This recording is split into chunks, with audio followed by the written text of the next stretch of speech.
Hey guys, welcome back to my channel for an all new episode recap of today's Days of Our Lives, November 7th, 2025. So we start off with Chad and Leo. So Leo is still in his feelings about what happened with baby Tessara, and Chad comes over to check in on him and he's sorry about what happened and he just offers support at this time.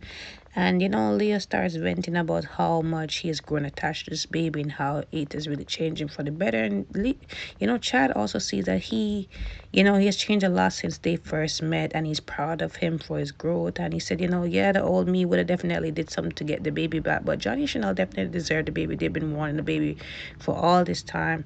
So, anyways, they talk on better note about what's going down with the gala, and also Leo commended Chad on being a great father and that his kids are amazing, and that was really that. Gwen did come in because Leo accepted her invite to actually meet and have lunch, so that was Chad's cue to go over, and he also spoke with Jennifer and Thomas before he had to go into the office for an errand. So speaking of Gwen and EJ was continuing talking about Tony's disappearance, but EJ swears up and down that he has nothing to do with Tony's disappearance because he and Tony are very close as brothers and also as a friend, and he believes that Tony will show up. So remember on yesterday's episode that they did bring up orchestrating Dimitri's disappearance. Again, EJ has no love lost with him, Dimitri, because he feels Dimitri is disloyal to the family, and there's nothing really much of a relationship between them, right? So it wasn't really nothing to him to disappear him, right? So anyways, he talks to Gwen about making sure that this whole thing works out with Leo and having him far away from what they have going on, because if he knew what they were going on, which we do know nothing about, right, it will all go to hell, right? So Gwen said that yes, she's meeting up with him, and definitely she'll do her best to make sure that he stays far away from what they're doing at the free clinic. Now, at some point, he's on the phone with some people, I guess, to make sure that the gala goes really well.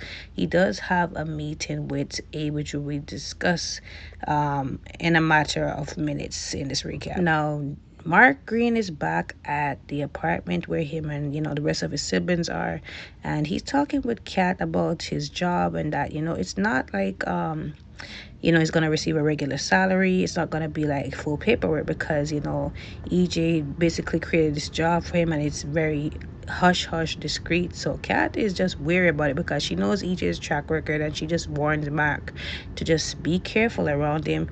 He's no mob boss or anything, but he definitely has his way around town, and he definitely has a reputation. So he said, I'm sure he's nothing like Clyde, and I'll definitely not go down that road to hurt anybody again, like how Clyde basically forced me to hurt Chad, right? And I really, I'm apologetic for that, right?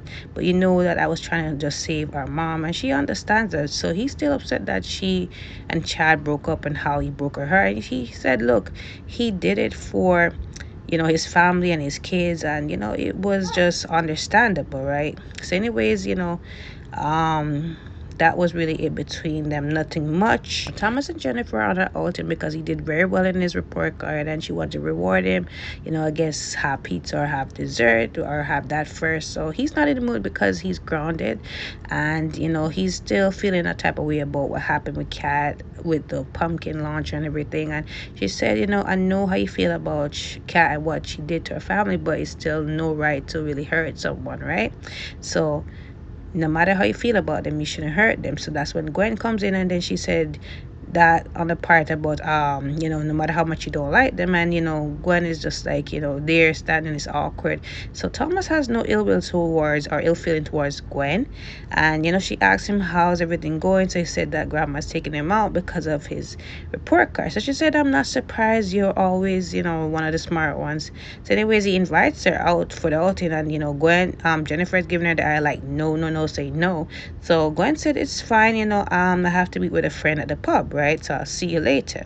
So again, I don't understand why Jennifer is just being a witch throughout this thing, because if we, as even Gwen said it to Leo when she went in with him, right? She even said that she was the one who drunkenly got around the wheel. I think she not even drunkenly, she was on some pills and she went around the wheel and she hurt Gwen, put her in a coma, I think, something like that. And yet still Gwen is villainized by it. And I'm gonna say, Gwen definitely plays the victim a lot, but I agree with her on this instant. Like, Jennifer gets away with so much things, self-righteous, but never gets accounted for her missteps or mistakes, right? So anyways, back to Jennifer and Thomas there in the pub, and Chad goes over to them, and Chad, and Jennifer talk, and Jennifer is saying that he's not in the mood because of what happened with the whole pumpkin launcher incident and Cat.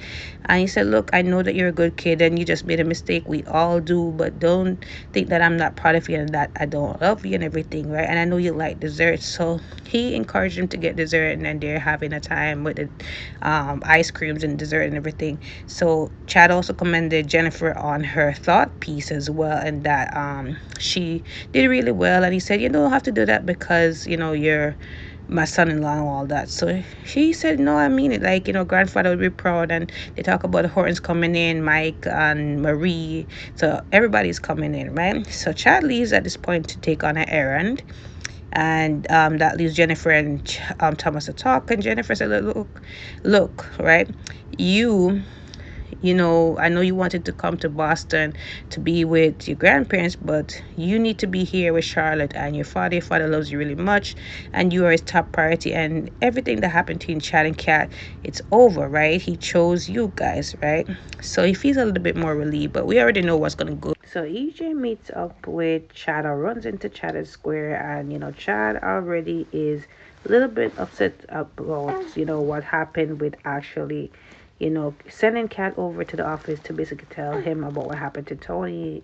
And, he said, I'm sorry about that, didn't mean for that to happen. He said, oh, yeah, right, like you really mean that. So he said, maybe I have ulterior motives. I plead the fifth, I just want you to be happy. So he said, I get that, but you need to just butt out. It's never going to happen between me and Cat ever again. Now, EJ brings Mark into this secret lab, and he said, I need for you to be very discreet, because he asked eventually, like, why am I here at this location? Like, why is it away from everything else? So he said everything has to be discreet on the hush hush.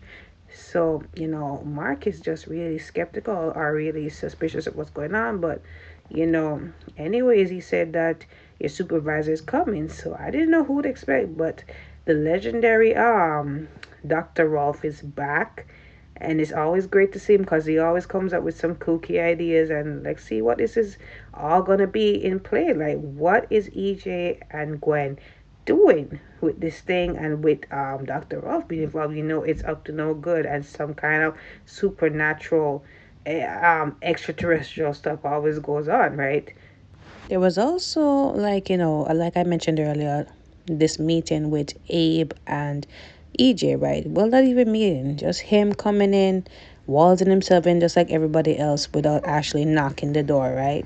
Which I just find really ridiculously annoying. So, anyways, EJ said, to what do I owe the pleasure? So he said, look here, like, I came to talk about Theo because I heard that that's the only reason that Theo came into town, because he was summoned by Tony to be to take over the business, right? And I am against it, and I need your help, basically, to steer him away from Demir before they take over him, because we know how you guys get about each other. You guys go after your own, and this will definitely desecrate Lexi's memory, and Lexi would never want this to happen. And he just said that, look, I'm not in it at all. The last thing I want to do is really corrupt Lexi's son in any way, right? So what it is that you want me to do? So he said that we need to work together to make sure that happens. And I'm saying, like, Abe, you're getting ridiculous now, because again, you know he's a grown man. He can do what he wants to do. Stop pushing it, because all you're going to do is alienate your son away from you. Like, he's a grown man. Let him figure out his own life, his own career decision, right? He's not a little boy anymore, right? Now, Kat was on the phone basically, talking to a nurse or something regarding her mom's condition. So I forgot to mention that her and Mark basically talked about her mom having dementia as a result of the trauma she's been through with Clyde, everything else. So she is frantic and worried about her mom's condition. And Chad happened to be there in the square once more because they always end up in the square. And he's saying like, are you okay? So she said, no, it's fine. And he said, no, I can tell that something's wrong. Like, what's going on with you? So she tells him about her mom's condition, and she's worried about how it's going to affect her siblings, right? So anyways, they're hugging again, just an empathy hug. But then Thomas and Jennifer walks up in the square and sees them and thinks the wrong idea, right? Chad is over there, he's coming over to Thomas, and Thomas is like, I knew you couldn't be trusted. I knew, you were lying. Like, I trusted you, blah, blah, blah. Kat runs away and Kat apologizes for the situation. And, Jennifer's just standing there, right?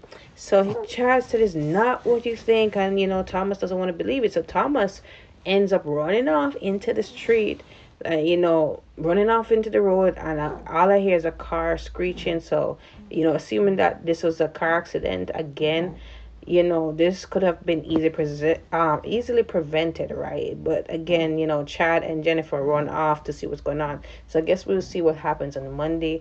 But Lord Thomas, like, these kids on here are just too much to me, right? Because all this could have been solved with a simple conversation instead of just running off like a wild animal, right?